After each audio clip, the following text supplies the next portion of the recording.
আকাশে কহে তারে আগলে রাখো, বাতাসে কহে তারে যতনে রাখো, মাটি কহে তারে ব্যথা দিও না গো, বাদল কহে তারে ভালোবেসে থাকো, ফুল কহে তারে টোকা দিও না গো, ফসল কহে তারে সবুজে রাখো, অরণ্য কহে তারে ছায়াতে মাখো, জীবনের জয় গানে জীবন গো,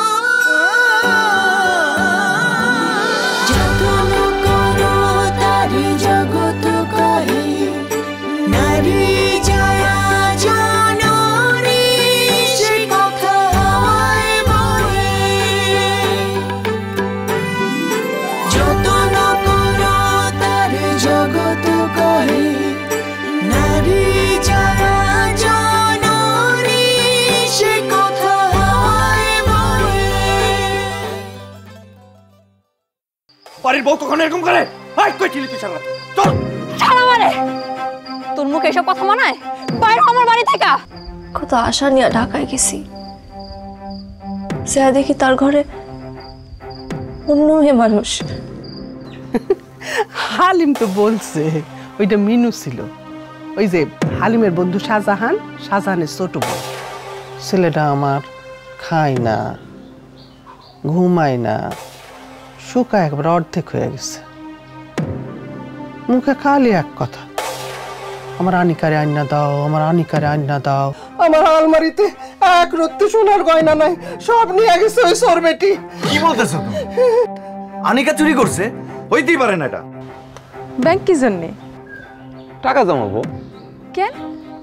হাই রে, ডেলিভারির সময় টাকা লাগবে না? আব্বা আপনারে সব সম্পত্তি লেখা দিয়ে গেছে, আমি কি দোষ করলাম ভাইজান? দোষ তো তুই করিস না, দোষ তোর কপালে। এই যে তোমার আমানত হালিম ভাই পাঠাইছে, এই টাকা আমি নিমু না, তুমি তারে ফেরত দিয়ে দিও। এই যে তোমার গয়না। কই পাইলি? দেখছো কেমন সরেস তোর তোমার ছোট বই? কিসের 1000 টাকা? হালিম ভাই আনিকা ভাবির কাছে পাঠিয়েছিল, সে রাখে নাই, কইছে তোমার তো পয়সা দিতে।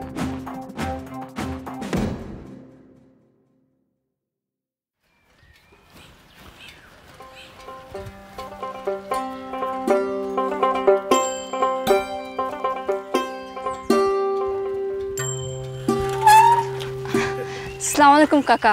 ওয়ালাইকুম আসসালাম। আরে এইটা কে?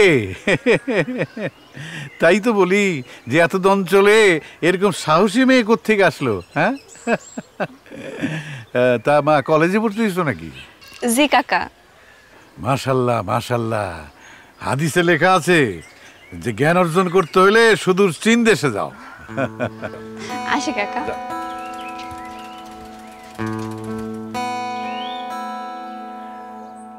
গিরিবালা হৈমন্তী সমতলে আসিয়া হাঁপাইয়া উঠিয়াছে, তার উপর তাহার বিবাহের বয়স সেই সময় অনুযায়ী অনেক বাড়িয়া গিয়াছিল।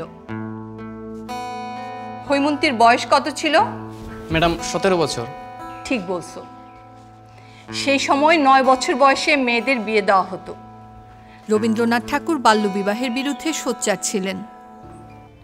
তিনি বুঝতে পেরেছিলেন বাল্যবিবাহ সমাজের প্রতি এক অভিশাপ।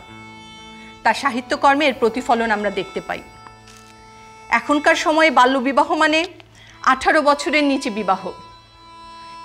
এখনো আমাদের সমাজে বাল্যবিবাহ আছে, অভিশাপ হিসাবেই আছে। তোমরা পড়ালেখা করতেছো, কলেজে পড়তেছো, তোমরা নিশ্চয়ই বাল্যবিবাহের বিরুদ্ধে প্রতিবাদ করবা।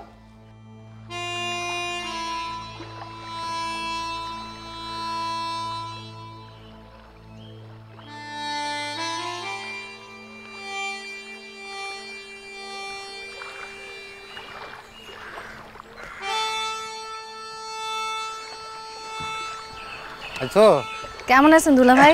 আছি তো ভালো। নাও জুতা পরো। পথে কোনো অসুবিধা নেই তো? না, কোনো সমস্যা হয় নাই, কিন্তু এত গরম। হ্যাঁ, 34 মাসের রোদ্দুর না। আসো। আপাই কেমন আছে? আছে, আছে বলো।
মেয়েরা এখন কত কিছুই করে, প্লেনও চালায়। এই কলেজ কেমন চলতেছে মা?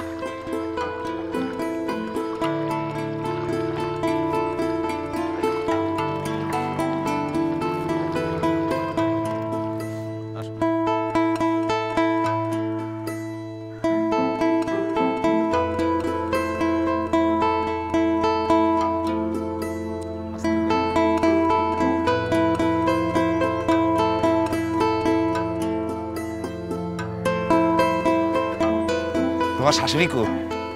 আম্মা তো কারখানায় গেছে। আব্বা মাছ মারছেন না, বেচতে নিয়ে আসলেন যে? তোমরা যদি না কেন তাহলে বেচবো। তোমাকে লাগে 100 টাকা, সুলতান মিয়া 500 টাকা দাম করছে। এই ধরেন 50 টাকা। না না 50 টাকা রাখেন রাখেন রাখেন, আপনার নিজের খাইতে মন চাইছে সেটা কইলেই পারেন। আম্মা আসলে বললেন যে চিকুন বেগুন দিয়া যাতে বুনা করে রান্না করে। তোমরা সাজে গুজে কই যাও? আব্বা চেকআপে। চেকআপ? তোমার তো কোনো সমস্যা দেখি না, খামাখা তোমাকে ডাক্তার দেখানোর বাতি করছে। গরিব মানুষের গোড়া রোগ। আব্বা শুনেন, চেকআপ করাইতে কোনো টাকা লাগে না, খালি যাতায়াত খরচা। নিয়মিত চেকআপে যাওয়াটা ভালো। ভিজিটর আপা কইছে যে নিয়মিত চেকআপে যাওয়া উচিত। কি কারণে?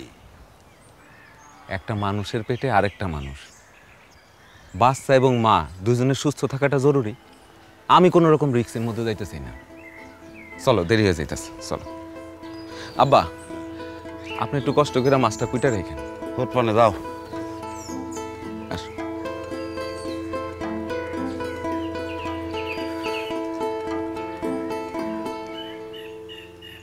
না, এটা হয় না।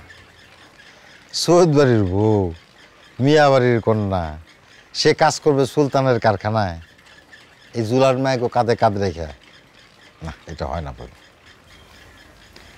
সুলতান ভাই, আমি কলেজে ভর্তি হয়েছি, পড়ার খরচ চালানোর জন্য আমার কাজ দরকার। আচ্ছা, হালিমের কাছে আমি কি জবাব দেব? তার জীবন আর আমার জীবন এখন আলাদা। সুলতান ভাই, আমি নিজের পায়ে দাঁড়াইতে চাই। ব্লকের কাজটা আমি পারি, এমব্রয়ডারি কাজটাও পারি। না, তুমি যদি নিজ দায়িত্বে কাজ করতে চাও আমার কোনো অসুবিধা নাই। আমার তো কারখানার লোক দরকার। ধন্যবাদ সুলতান ভাই। আমার সকালে ক্লাস থাকলে আমি বিকালে কাজ করব, বিকালে ক্লাস থাকলে সকালে কাজ করব, বন্ধের দিন ফুল টাইম করব।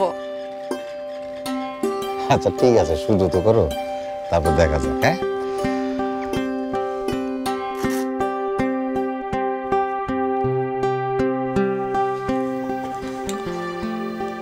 প্রেশারটা লো আছে। কি কি অসুবিধা বলো? খাওয়া দাওয়া ঠিক আছে তো? আপা সে তো আজ সকালেও নাস্তা করে নাই। নিজেরটা নিজে খেয়াল না রাখলে হয় বলেন? তুমি শুধু তোমার নিজের জন্য খাবা?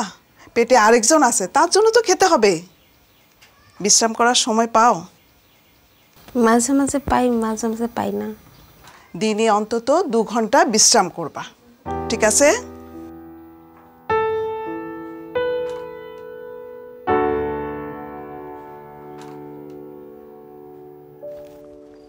মা, মা, মারে। বাপধন আইলি? তোর বউরে নিয়ে তো আর পারলাম না, সে গিয়ে সুলতানের কারখানায় যোগ দিছে। মান সম্মান কিছু থাকলো ক? ভাবি, আমার এক কাপ রং চা খাওয়াতে পারবা? মাথাটা খুব ধরছে। হাত মুখ ধো, ভাত খা, তারপর চা খাবি। বউ যাও তো তরকারি গরম করো। মা, কি রে? আমি সিদ্ধান্ত নিয়েছি আনিকারে তালাক দেব। আনিকার মতো তুইও কি পাগল হইলি? মাথাটা ঠান্ডা কর। দোষ তো করছিস তুই, আনিকা করে নাই। দোষ গুণ তুমি কি বুঝো? মাথাটা গরম করে দিও না তো।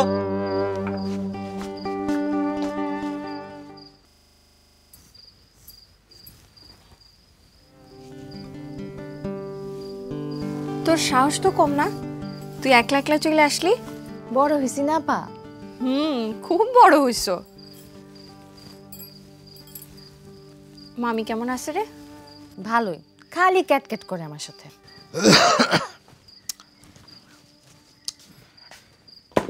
কি শিলা বেগম, খাওয়া দাওয়া হয়েছে? না, তোমার জন্য বসে আছি, শিলা সহ একসাথে খাবা। ও, তা সাজাদারি ডাকো, খাবার দাও, একসাথে খাই। আই শিলা, যা তো সাজাদারি ডেকে নিয়ে আয়।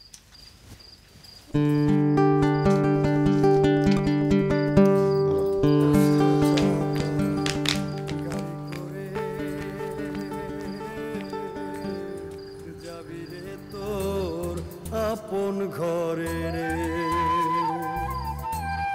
অষ্ট চাকা গাড়ি করে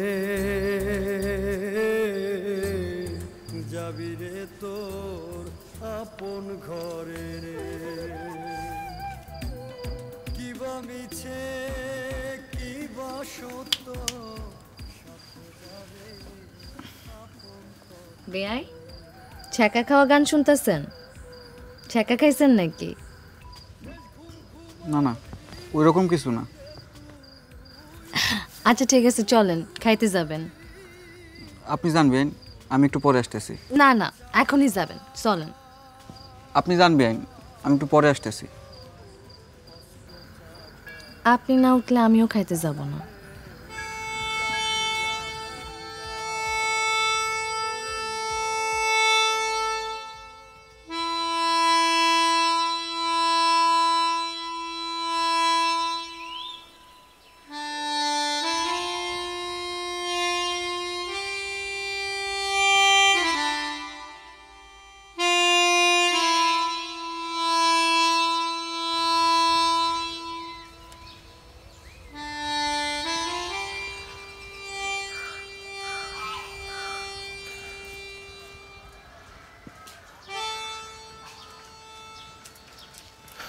আনিকা,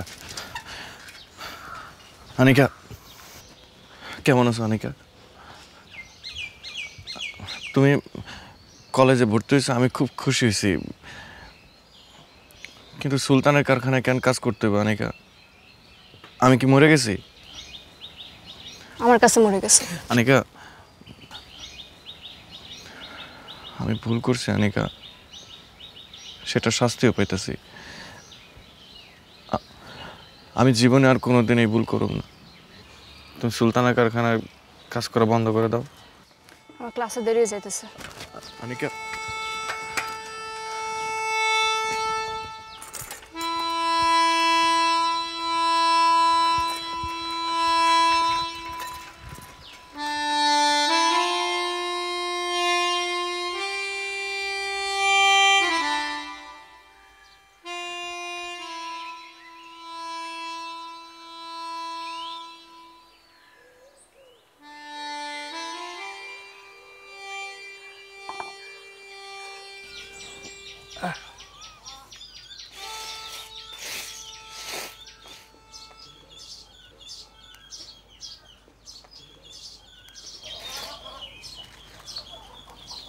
বৌমা, জি।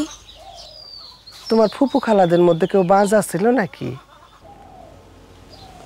না তো আম্মা, এ কথা বলতেছেন কেন? নাকি আমার ছেলেটাই আটকুইরা আল্লাহ জানে। বালাই ষাট, এটা কি বললেন আম্মা?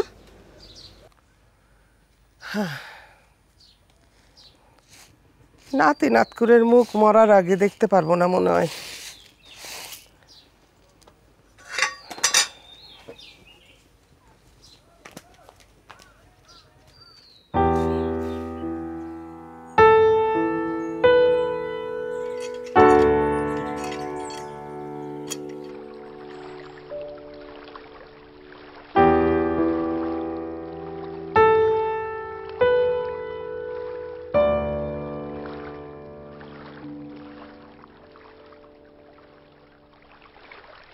ভাবি দেন, আমার কাছে দেন, আমি তুলে দিই।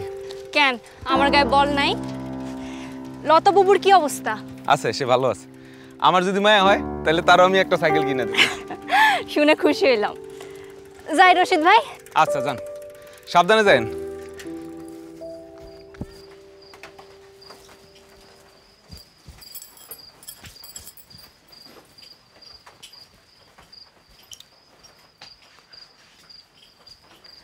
এই ধরো পান।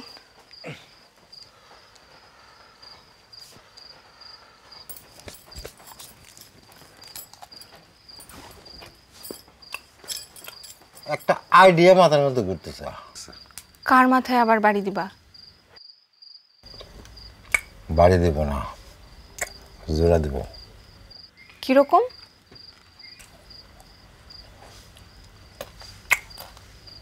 আমাকে শাহজাদার সাথে শিলার বিয়ে দিলে কেমন হয়? বেকুবটা তোমার মাঝির মেয়ের প্রেমে মরছে। শিলা হলো বাপের একমাত্র কন্যা। বাপ থেকে সৌদি, অনেক সসম্পত্তির অধিকারী, সব সে পাইব। ভালো কথা চিন্তা করছো তো। দাঁড়াও, আমি শাহজাদার সাথে কথা বলে দেখি। বলদরে জিজ্ঞেস করে কেউ আলচাষ করে? তাও জিগাই, আমার মামা তো বোন এমন সুন্দর, সে রাজি হবেই।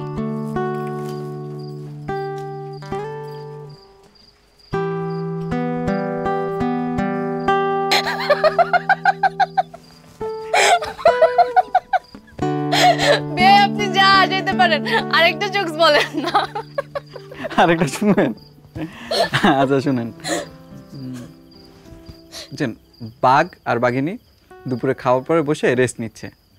তো এমন সময় এক বান্দর এসে করছে কি, বাঘিনীর চোখ মেরে দিছে। আই শিলা, যা তো, শাহজাদের সাথে আমার একটু প্রাইভেট কথা আছে, যা।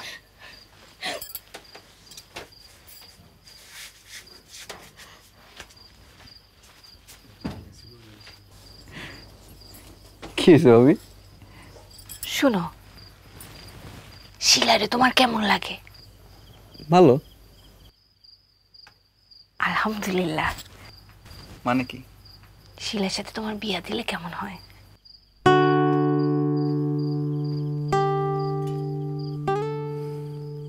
তুমি জানো না ভাবি? তাও তুমি একটু চিন্তা ভাবনা করে দেখো।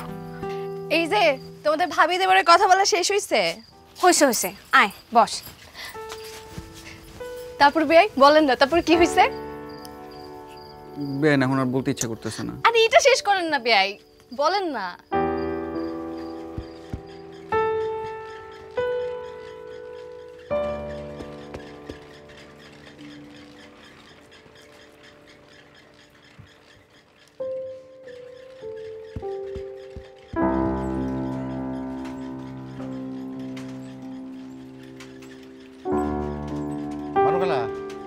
শোনো,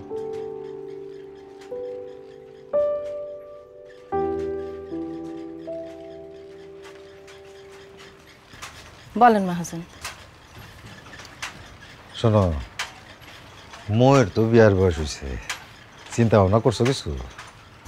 14-15 বছর বয়স হলো মাত্র, এখনই বিয়ার কি? মাইয়া ডাঙ্গর হয়েছে, অখনই একটু সাবধান হওয়া দরকার না, বলো? ঠিক বুঝলাম না মাহাজন।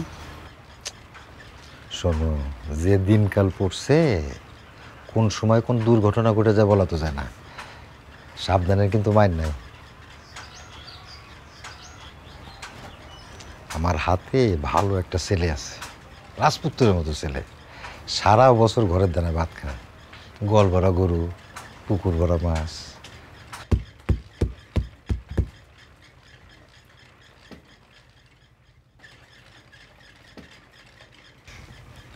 দেখ ফুলি, সুন্দর হয়েছে না? আমার কাছে তো সুন্দরই লাগতাছে। মহাজনের দেখেন, দেখ কত খুদ ধরে।